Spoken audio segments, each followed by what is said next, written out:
Meron tayong hila, Calaca, Batangas. So naka-blinker tayo. Nasa likod ang aking hila.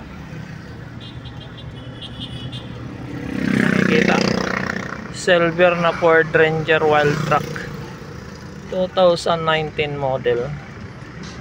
So makina ang problema nito, engine. Ayun yung ating gagawin. Tingnan natin kung ano yung naging problema sa kanyang makina.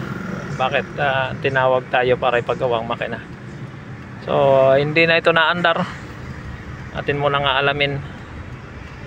Dito po ito natin kinuha sa Calaca City, Batangas. Ayan o, dito yan, Calaca. Ayan o, Calaca town proper. Papasok, pero diretso tayo. Dadalhin natin ito sa Lemery branch, Global Pinoy Automatic Transmission Specialist, Lemery branch. Igilid tayo kay naglalakihan yung mga truck. Dami mga matutulin. Ayan mga pan, ang tutulin nila. Kaya gilid lang tayo. Mahirap makipagsabayan dyan. Tayo may hila. Hila po tayo ng Ford Ranger Wild Truck from Calaca City, Batangas, going to Lemery, Batangas.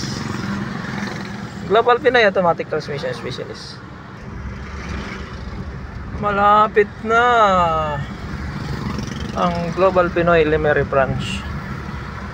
Ayan, pagliko na natin dyan, palakasin natin mga truck para hindi tayo makabala.